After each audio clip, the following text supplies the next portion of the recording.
A headline went viral claiming that Google's quantum computer had cracked open the Vatican Secret Archives and found something terrifying. Millions of people shared it. News outlets picked it up. YouTube channels made videos about it. Here's the thing. Almost everything about that headline is false.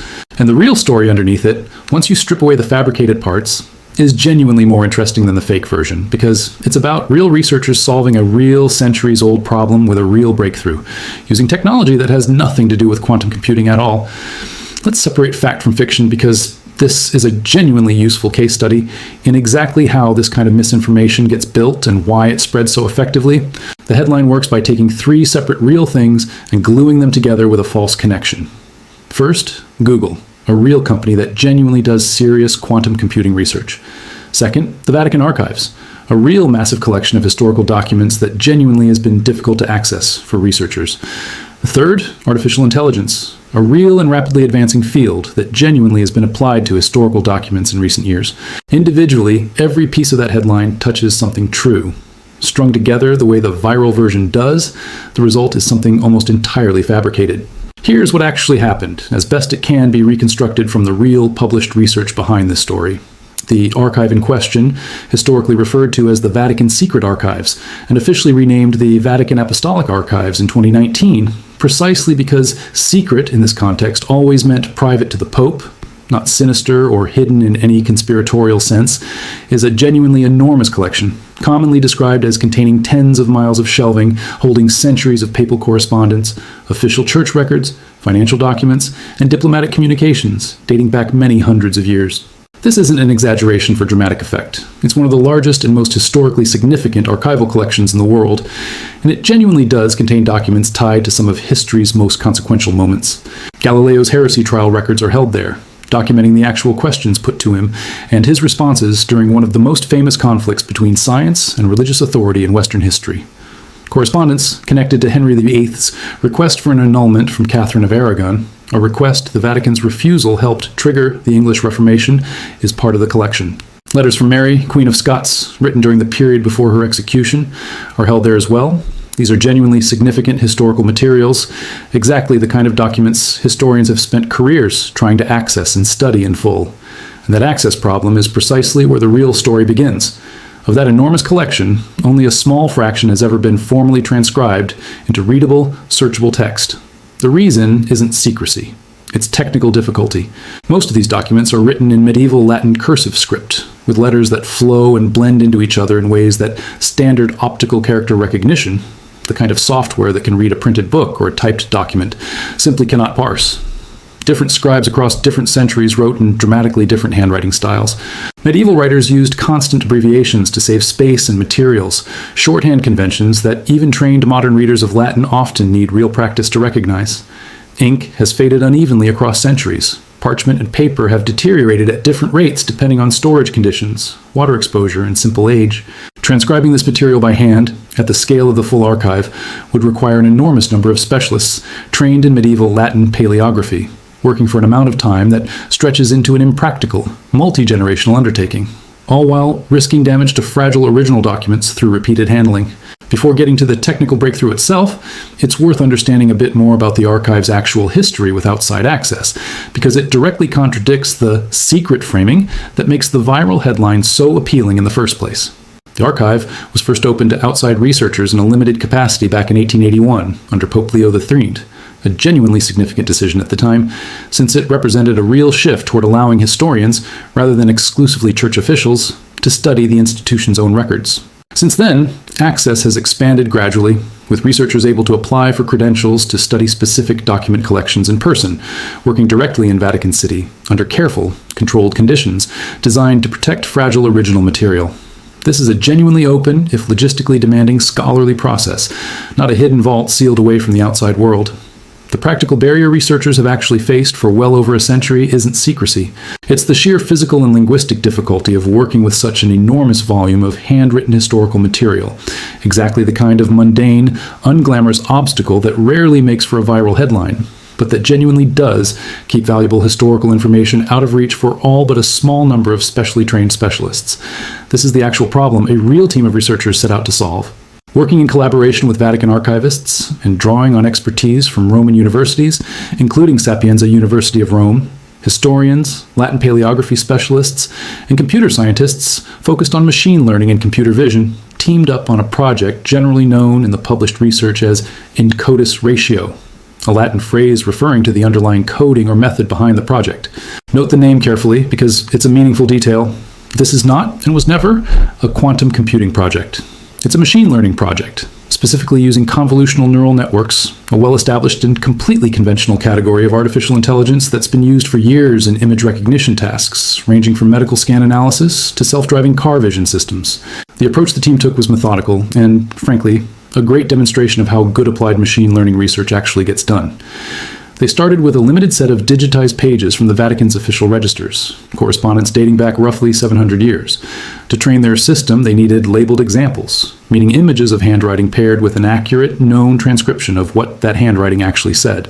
Rather than relying purely on professional paleographers, whose time is limited and valuable, the team also recruited classic students and notably high school students to help manually transcribe sample sections, creating the training data the neural network needed to start learning. By comparing thousands of these image and transcription pairs, the algorithm gradually learned to recognize which visual shapes typically corresponded to which letters, which recurring patterns represented common medieval abbreviations, and how to handle variation across different scribal hands and different states of fading or damage. The genuinely impressive result, published in peer-reviewed academic research and presented at international conferences on digital humanities and computational linguistics, is that the system eventually became capable of accurately transcribing pages it had never specifically been trained on, generalizing the patterns it had learned to handle handwriting styles and damage conditions outside its original training set. That's a real, legitimate technical achievement, and it's exactly the kind of practical, unglamorous, patient research that actually moves a field forward, even though it doesn't come with the built-in drama of a viral headline. So now let's talk directly about how that real solid research got turned into a completely different false story. The viral headline claimed Google's quantum AI was responsible. It wasn't. There's no credible indication Google was involved in this specific project at all. The actual work was done by Italian university researchers working directly with Vatican archivists. The headline claimed quantum computing was the technology involved. It wasn't. Quantum computing and machine learning are fundamentally different technologies, built on entirely different physical and mathematical principles, suited to entirely different categories of problems. A quantum computer, in simplified terms, manipulates quantum mechanical states to perform certain highly specialized types of calculations, the kind of narrow, specific mathematical problems where classical computers hit a genuine wall, like certain simulation and optimization problems. Machine learning, by contrast, works by training conventional computer systems to recognize statistical patterns in large sets of data, exactly the kind of task well suited to reading handwriting. These aren't just different brands of the same basic idea. They're different tools built for different jobs entirely, and applying one where the other is needed simply doesn't work, no matter how much computing power you throw at it. And the terrifying discovery part of the headline was entirely invented. The archive contains exactly the kind of material historians already expected to find there: papal correspondence, financial records, and diplomatic communications from an extremely old and significant institution. None of it is sinister. The genuinely remarkable part isn't a hidden secret. It's that centuries of previously inaccessible material can now finally be read and searched by researchers without requiring decades of manual transcription. It's worth taking a moment to explain, in genuinely concrete terms, exactly why quantum computing is such a poor technical fit for a task like reading handwriting, because understanding the mismatch makes it much easier to spot similar false claims in the future.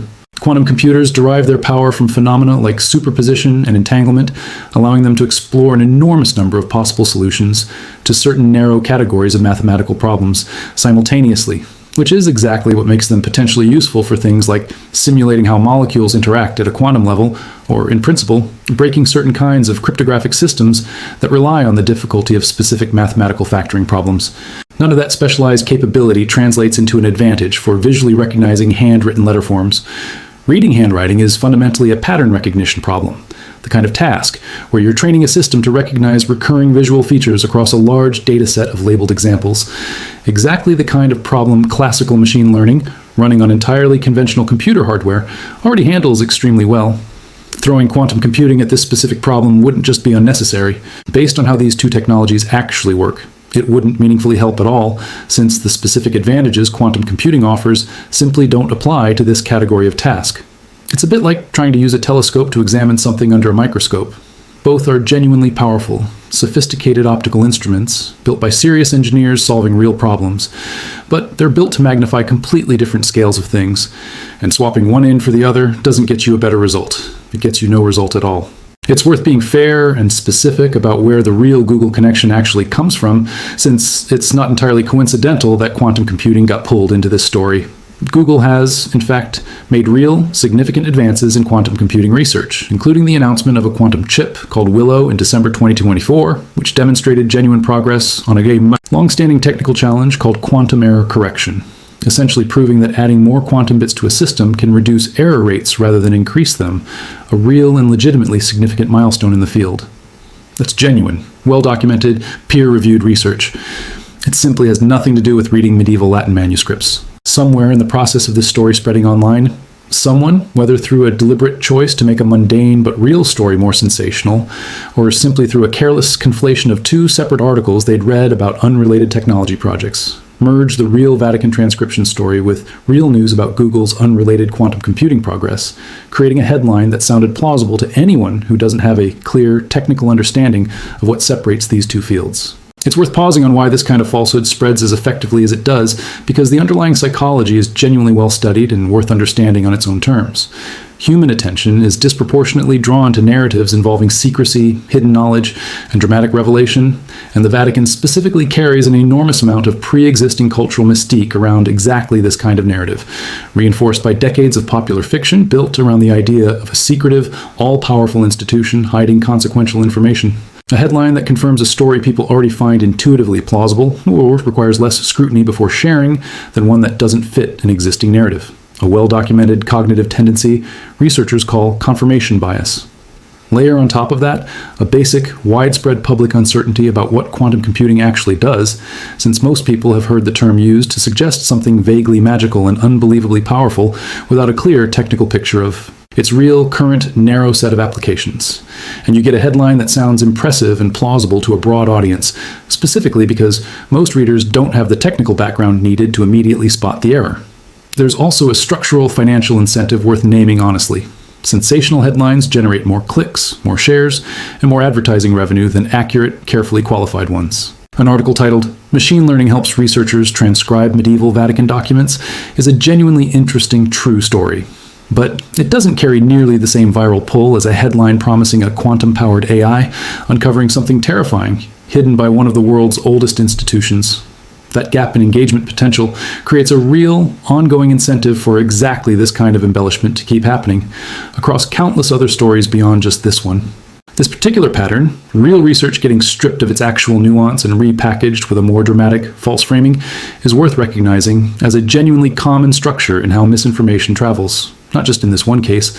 Research into how false information spreads online has found that corrections are considerably less effective at reaching people than the original false claim was, largely because a correction rarely reaches the same audience the original viral post did. And even among people who do see a correction, there's a well-documented tendency for the original, more emotionally engaging version of a story to stick in memory more firmly than the more measured, accurate follow-up.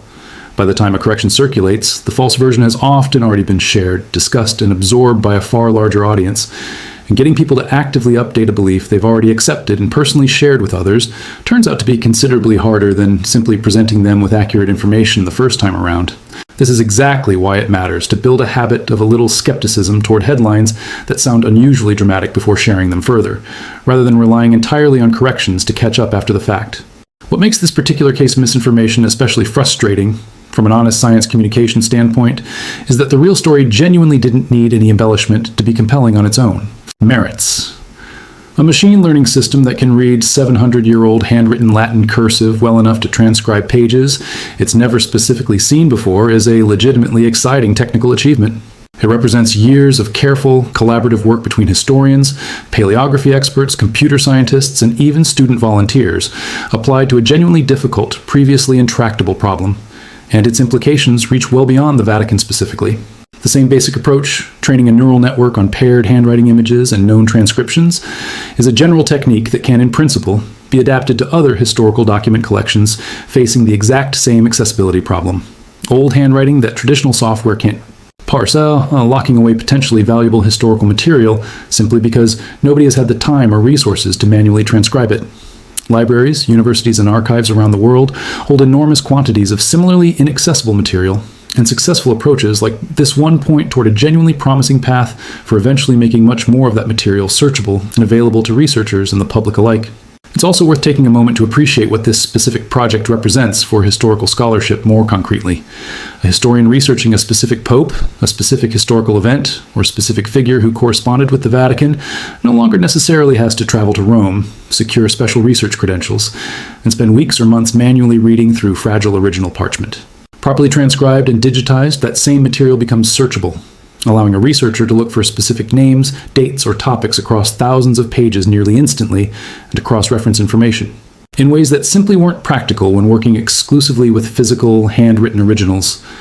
That's a genuine, meaningful transformation in how historical research can be conducted, expanding access to primary source material that was previously available only to a small number of specialists with the time, funding, and language training necessary to work with it directly.